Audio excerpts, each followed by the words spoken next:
Olá, você está no XP com uma questão de linguagens e comigo, Cláudia Fumi, para que a gente possa fazê-la.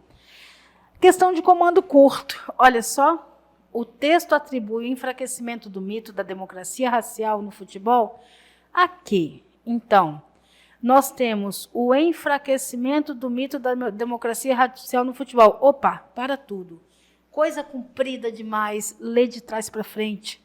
Eu vou ler de trás para frente, senão não consigo entender. Aí eu de trás para frente pego aqui futebol. Pronto, já entendi que o assunto é futebol. Dentro de futebol tem uma democracia racial. Democracia racial é dizer que todo mundo aí se reconhece como participante sem distinção.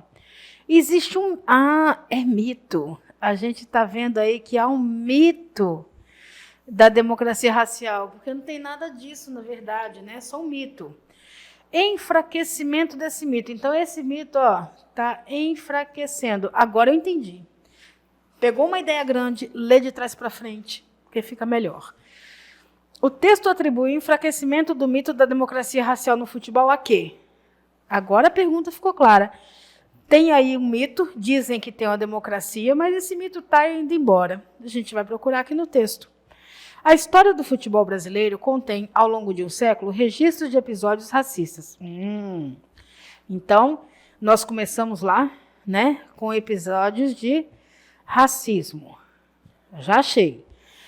Eis o paradoxo. Se, de um lado, a atividade futebolística era depreciada aos olhos da boa sociedade, como profissão destinada aos pobres, negros e marginais, de outro achava-se investida do poder de representar e projetar a nação em escala mundial. Então tem um paradoxo aí, né? Qual é o paradoxo? Qual é o abismo que tem aí? Um é dizer que futebol é para pobre. E o outro é dizer que futebol dá status lá fora para o Brasil. Foi o que colocaram aqui, ó. Nós temos o de um lado e temos aqui o de outro. Achava-se investida do poder de representar e projetar a nação em escala mundial, tá? A Copa do Mundo no Brasil, em 50, viria a se constituir nesse sentido em uma rara oportunidade. Então, eles citaram aqui agora a Copa de 50, para dizer que é uma rara oportunidade. Contudo, na decisão contra o Uruguai, sobreveio o inesperado revés. As crônicas esportivas elegiam o goleiro Barbosa e o defensor Bigode como bodes expiatórios, descarregando nas costas dos jogadores os prejuízos da derrota. Então, a gente tinha lá Brasil versus Uruguai, e aí na derrota jogaram tudo nas costas do Barbosa e do Bigode. A culpa foi deles, né? Uma chibata moral. Eis a sentença proferida no Tribunal dos Brancos. Então, o que a gente sabe? Que foi uma chibata moral dos brancos que culpou aqui o Barbosa e o Bigode.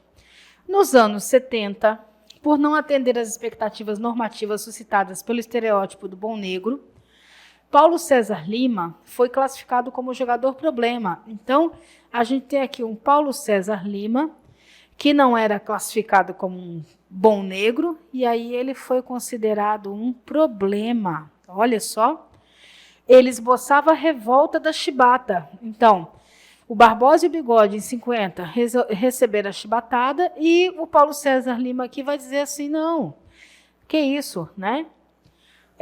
Enquanto Barbosa e Bigode, sem alternativa, suportaram um linchamento moral na derrota de 50, Paulo César contra-atacava os que pretendiam condená-lo pelo insucesso de 74. Então, esses dois aqui aceitaram. O Paulo César disse, não, peraí, não é assim não. O jogador assumia as cores e as causas defendidas pela esquadra dos pretos em todas as esferas da vida social.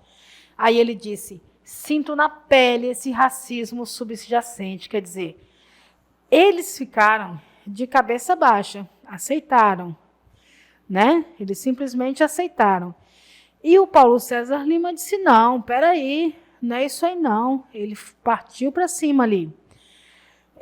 Revelou a imprensa francesa, isto é, ninguém ousa pronunciar a palavra racismo, mas posso garantir que ele existe mesmo na seleção brasileira. Então, ele levantou a voz e disse, isso aqui é racismo. Então, esse mito aqui de que há uma democracia racial, isso aí não existe.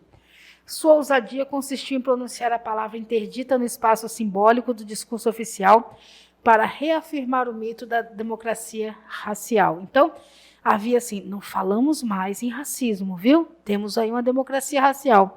Só que estavam dando chibatadas. Aí ele disse, não, isso aí existe e eu posso garantir, existe mesmo na seleção brasileira. Ou seja, agora eu entendi. O texto precisou de um resumo aqui, de uma linha do tempo, para que eu pudesse entender, mas eu entendi. Eu estou fazendo a prova, se eu percebo que pede um pouquinho mais, para um pouquinho, faz, aí agora fica mais fácil, quer ver? O texto atribui enfraquecimento do mito, quer dizer, por que esse mito aqui perdeu a força? Porque ele abriu a boca, a resposta é essa.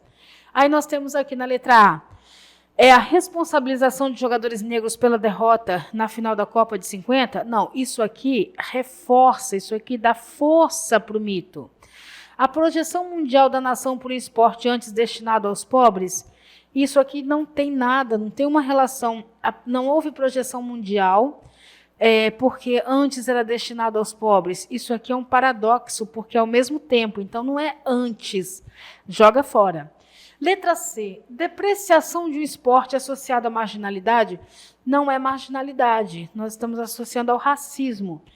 Interdição da palavra racismo no contexto esportivo, interditar a palavra racismo dá força para o mito de que nós temos uma democracia racial, não enfraquece.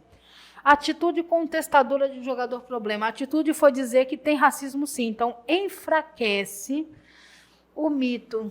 A gente tem aí uma fraqueza do mito. Por isso, a nossa resposta é a letra E. Questão que precisa da nossa capacidade de análise para ter a percepção do texto. É isso. E o XP aqui, sempre com você.